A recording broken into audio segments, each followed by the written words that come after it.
آپ کو پتہ ہے کہ جو نظر لگتی ہے نا خاص طور پر، اور جس سے بہت سی بیماریاں آتی ہیں، اس پہ اب تحقیق بھی ہو رہی ہے پیراسائیکالوجی میں، کہ نظر سے جو ریز اٹھتی ہیں وہ انسان کے جسم میں، یعنی نیگیٹو ریز جو خاص طور پر آتی ہیں، حسد کی نظر ہوتی ہے جیسے، تو وہ آ کے ایک ریئیکشن کرتی، کیمیکل ریئیکشن ہوتا ہے اس کی وجہ سے بلڈ میں، جس سے کچھ بیماریاں پیدا ہوتی ہیں۔ حدیث میں آپ کو سنا دیتی ہوں۔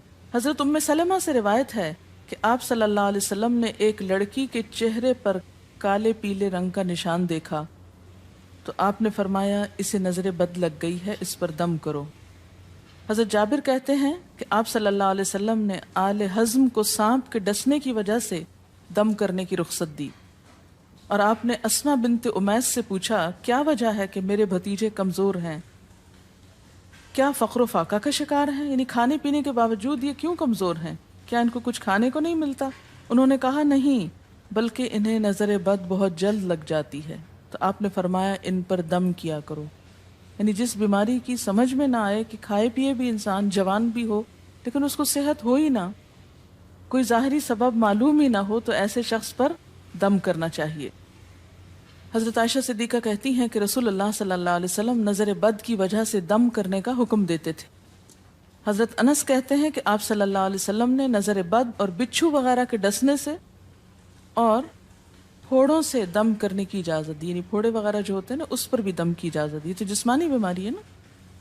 اور نظر کے بارے میں تو یہ بھی کہا گیا ہے، حدیث میں آتا ہے کہ نظر بد کا لگنا حق ہے، انسان کو اونچے پہاڑ سے گرا سکتی، کیونکہ ہوتا کیا ہے کہ جب ایک خاص اینگل سے دیکھا جاتا ہے تو دوسرے انسان کے جسم میں جیسے لرزہ سا آ جاتا ہے نا، اور انسان ہل جاتا ہے۔ اس کی دلیل قرآن میں بھی ہے، ایک سورت کے آخر میں آتا ہے وَإِن يَكَادُ الَّذِينَ كَفَرُوا لَيُزْلِقُونَكَ بِأَبْصَارِهِمْ لَمَّا سَمِعُوا الذِّكْرَ، کہ قریب ہے کہ کچھ کافر آپ کو اپنی نگاہوں سے کیا کر دیں، پھسلا دیں جب یہ قرآن سنتے ہیں۔ یعنی وہ سننے نہیں آتے تھے، صرف آپ کو گھورتے رہتے تھے۔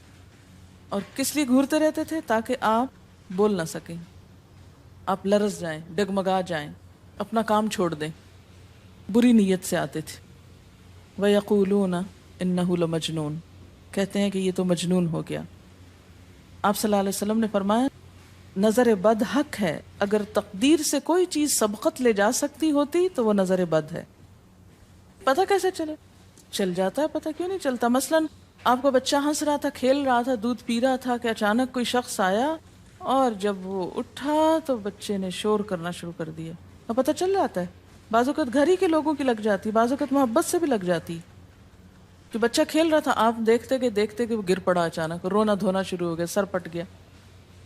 حدیث میں آتا ہے نظر بد انسان کو موت تک اور اونٹ کو ہانڈی تک پہنچا دیتی ہے۔ اونٹ کو ہانڈی تک پہنچانے کا مطلب کیا ہے؟ ذبح کرنا پڑ جاتا ہے، تڑپنے لگتا ہے۔ آپ صلی اللہ علیہ وسلم نے فرمایا اللہ کی قضاء اور تقدیر کے بعد سب سے زیادہ نظر بد کی وجہ سے میری امت میں اموات ہوں گی۔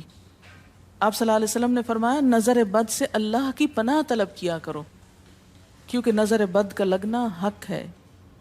اسما بنت امیس نے آپ سے گزارش کی کہ بنو جعفر کو نظر بد لگ جاتی ہے تو کیا وہ ان پہ دم کر سکتی ہیں؟ آپ نے فرمایا ہاں، یعنی ایک عورت بھی دم کر سکتی ہے، اور اگر تقدیر سے کوئی چیز سبقت لے جانے والی ہوتی تو وہ نظر بد ہے۔ آپ نے فرمایا بے شک نظر بد انسان پر اثر انداز ہوتی ہے، حتیٰ کہ اگر وہ ایک اونچی جگہ پر ہو تو نظر کی وجہ سے گر بھی سکتا ہے، یعنی فزیکلی بھی اثر انداز ہوتی۔ اور آپ دیکھیں کہ وہ قرآن پاک میں نہیں آتا وَمِن شَرِّ حَاسِدٍ إِذَا حَسَد، اور حاسد کے شر سے جب وہ حسد کرے، تو نظر بد ہوتی کس کی ہے؟ حاسد کی ہوتی۔ بری نظر کس کی ہوتی ہے؟ حاسد کی۔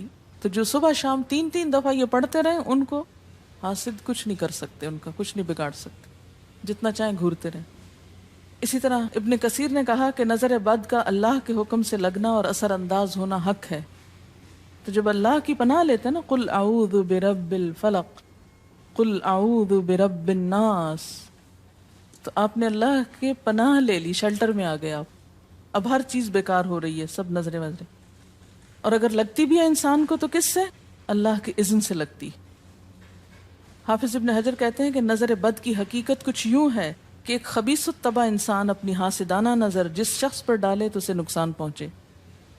ابن قیم کہتے ہیں کچھ کم علم لوگوں نے نظر بد کی تاثیر کو باطل قرار دیا ہے، اور ان کا کہنا ہے کہ یہ محض توہم پرستی ہے اور اس کی کوئی حقیقت نہیں، لیکن حقیقت یہ ہے کہ یہ لوگ سب سے زیادہ جاہل اور ارواح کی صفات اور ان کی تاثیر سے ناواقف ہیں، اور ان کی عقلوں پہ پردہ پڑا ہوا ہے، جبکہ تمام امتوں کے عقلاء باوجود اختلاف مذاہب کے نظر بد سے انکار نہیں کرتے، یعنی صرف اسلام میں نہیں، دیگر مذاہب میں بھی یہ کانسیپٹ پایا جاتا ہے، اگرچہ نظر بد کے سبب اور اس کی جہت تاثیر کے سلسلے میں ان میں اختلاف ہے۔ پھر کہتے ہیں اس میں کوئی شک نہیں کہ اللہ تعالیٰ نے جسموں اور روحوں میں مختلف طاقتیں اور طبیعتیں پیدا کی ہیں، اور ان میں کئی خواص اور اثر انداز ہونے والی کیفیات ودیت کی ہیں۔ آپ دیکھیں کہ لو چلتی ہے تو اثر نہیں ہوتا، اس کا بھی تو اثر ہوتا ہے نا، حالانکہ وہ نظر نہیں آ رہی ہوتی، اور کسی عقل مند کے لیے ممکن نہیں کہ وہ جسموں میں روحوں کی تاثیر سے انکار کرے، کیونکہ یہ چیز خود دیکھی اور محسوس کی جا سکتی ہے، اور آپ دیکھ سکتے ہیں کہ ایک شخص کا چہرہ اس وقت انتہائی سرخ ہو جاتا ہے جب اس کی طرف وہ انسان دیکھتا ہے جس کا وہ احترام کرتا ہے، اور اس سے شرماتا ہو، اور اس وقت پیلا پڑ جاتا ہے جب اس کی طرف ایک ایسا آدمی دیکھتا ہے جس سے وہ ڈرتا ہو، یعنی جس سے آپ ڈرتے ہیں وہ آپ کو دیکھے تو آپ کا رنگ پیلا ہو جاتا ہے۔ فرمایا یہ سب کچھ روحوں کی تاثیر کی وجہ سے ہوتا ہے، اور چونکہ اس کا تعلق نظر سے ہوتا ہے اور اس لیے نظر بد کی نسبت آنکھ کی نظر کی طرف کی جاتی ہے، حالانکہ آنکھ کی نظر کچھ نہیں کرتی، یہ تو روح کی تاثیر، یعنی نظر یہ نظر نہیں ہے صرف، بلکہ اندر سے روح یا احساسات ہیں جو ٹرانسفر ہوتے ہیں۔ آپ دیکھیں کہ محبت کی نظر کیا اثر نہیں کرتی، کرتی ہے نا، اسی طرح نفرت کی، غصے کی، اور آپ کے چھوٹے بچے خاص طور پہ نظروں کو بہت پہچانتے ہیں۔ آپ نے دیکھا ہوگا کہ بچے کچھ لوگوں کے پاس فوراً چلے جاتے ہیں اور کچھ لوگوں کے پاس نہیں جاتے۔ بچوں کی مثال اس لیے دے رہی ہوں کہ وہ معصوم ہوتے ہیں نا، ان کو کسی نے سکھایا پڑھایا نہیں ہوتا کہ ادھر جاؤ اور ادھر نہ جاؤ، اور اگر آپ سکھائیں پڑھائیں بھی تو پھر بھی وہ اپنی مرضی کرتے ہیں، آپ کی نہیں مانتے، تو وہ ایک طرح سے بہترین جج ہوتے ہیں۔ بعض لوگوں کو دیکھ کے بچے رونے لگتے ہیں، بعض کو دیکھ کے مسکرانے لگتے ہیں، تو یہ ایسا کیوں ہوتا ہے؟ اچھا، اسی طرح اگر کوئی شخص کانسٹنٹلی آپ کو دیکھ رہا تو آپ کانشیس ہو جاتے ہیں، آپ ٹھہر نہیں سکتے۔ اسی طرح اگر کوئی سٹیئر کر رہا ہو تو اس کی نظروں سے بعض اوقات خوف بھی آنے لگتا ہے۔ اللہ نے کیسی کیسی طاقتیں انسان کو دی ہیں، سلطان النصیرہ۔ اچھا، پھر لکھتے ہیں کہ روحیں اپنی طبیعتوں، طاقتوں اور کیفیتوں اور اپنے خواص کے اعتبار سے مختلف ہوتی، سو حسد کرنے والے انسان کی روح واضح طور پر اس شخص کو اذیت پہنچاتی ہے جس سے حسد کیا جاتا ہے۔ ویسے بھی تو آپ دیکھیں نا، وہ رویے ایک دم آپ پہچان لیتے ہیں۔ یہی وجہ ہے کہ اللہ تعالیٰ نے حاسد کے شر سے پناہ طلب کرنے کا حکم دیا ہے۔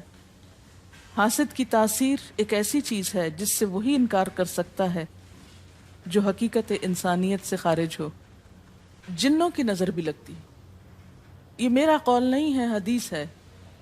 حضرت ابو سعید خدری سے روایت ہے کہ رسول اللہ صلی اللہ علیہ وسلم جنات اور انسانوں کی نظر بد سے پناہ مانگتے تھے، یعنی آپ جو پناہ مانگتے تھے بری نظر سے، وہ انسانوں کی بھی اور جنوں کی بھی۔ پھر جب معوذتین الفلق اور الناس نازل ہوئیں تو آپ انہی کو پڑھتے اور باقی دعائیں آپ نے چھوڑ دی تھی، یعنی قل اعوذ برب الفلق، قل اعوذ برب الناس، پھر سب چیزوں کے شر سے بچنے کے لیے کافی۔ یاد رکھیے بعض اوقات اپنی نظر بھی لگتی ہے، خود کو بھی نظر لگتی ہے۔ اسی طرح جب لباس اتارا جاتا ہے نہانے کے لیے مثلاً، تو اس وقت بھی دعا سکھائی گئی، بسم اللہ پڑھنی چاہیے، بیسیکلی بسم اللہ پڑھ کر اتارنے چاہیے، اور اس کے علاوہ اعوذ بکلمات اللہ التامات من شر ما خلق بھی پڑھ سکتے ہیں۔ آپ کو معلوم ہے کہ ٹوائلٹ میں جانے سے پہلے بھی دعا سکھائی گئی، کیونکہ جنات کے ٹھکانے گندی جگہوں پر ہوتے ہیں۔ اللہم انی اعوذ بک من الخبث والخبائث، خبیث جنوں اور خبیث جننیوں، خبائث سے تیری پناہ میں آتا ہوں۔ یہ دعا کیوں سکھائی گئی؟ اسی لیے کہ اگر آپ وہاں پر موجود ہیں، اور خصوصاً اگر آپ بے لباس ہیں، تو بھی ایسی چیزوں کی نظر بھی لگ سکتی ہے اور وہ چیزیں اثر انداز بھی ہو سکتی ہیں۔ اسی لیے بلا ضرورت تنہائی میں بھی بے لباس ہونے سے منع کیا گیا ہے۔ بعض لوگوں کی عادت ہوتی ہے نا کہ وہ نہانے بیٹھتے ہیں تو وہیں کپڑے دھونے شروع کر دیتے ہیں، اور نہیں، بس فوراً اپنے آپ کو ڈھانکنے کی کوشش کریں، بلا ضرورت زیادہ دیر بے لباس نہ رہیں۔ ایک حدیث میں آتا ہے، ابو امامہ کہتے ہیں کہ میرے باپ سہل بن حنیف نے غسل کا ارادہ کیا اور جب قمیص اتاری تو عامر بن ربیعہ ان کی طرف دیکھ رہے تھے۔ ان کا رنگ انتہائی سفید تھا اور جلد بہت خوبصورت تھی۔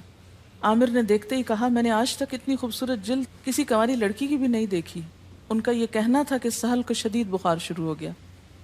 چنانچہ نبی صلی اللہ علیہ وسلم کو یہ قصہ بتایا گیا اور آپ سے یہ بھی کہا گیا کہ سہل کی حالت یہ ہے کہ وہ سر بھی نہیں اٹھا سکتا۔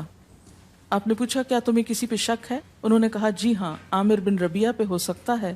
آپ نے انہیں بلوایا اور ناراضگی کا اظہار کرتے ہوئے فرمایا، تم میں سے کوئی ایک کیوں اپنے بھائی کو قتل کرتا ہے؟ کیا تم بارک اللہ نہیں کہہ سکتے تھے؟ اس لیے اب غسل کرو، اور اس غسل کا پانی کس پہ ڈالا جائے؟ جس کو نظر لگی۔ عامر نے اپنا چہرہ، ہاتھ، کوہنیاں، ٹخنے، پاؤں اور اپنی چادر کے اندرونی حصے دھوئے، پھر اسی پانی کو آپ نے سہل کے اوپر پیچھے سے بہا دی، یہ نہیں کہ اس کے منہ پہ ڈالنا، پیچھے سے بہا دیا، اور سہل فوراً ٹھیک ہو گئے۔ اس کا طریقہ بتایا گیا اس غسل کا۔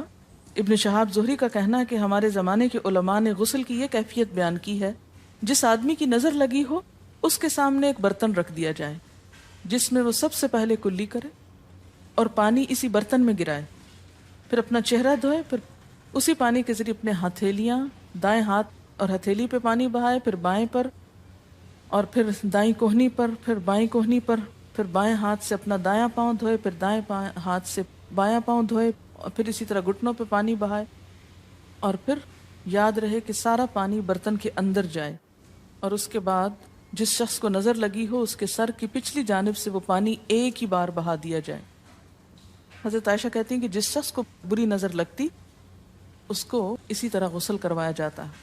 اب بعض اوقات یہ نہیں پتہ چلتا کس کی لگی، ایسی صورت میں پھر طریقہ کیا ہے علاج کا؟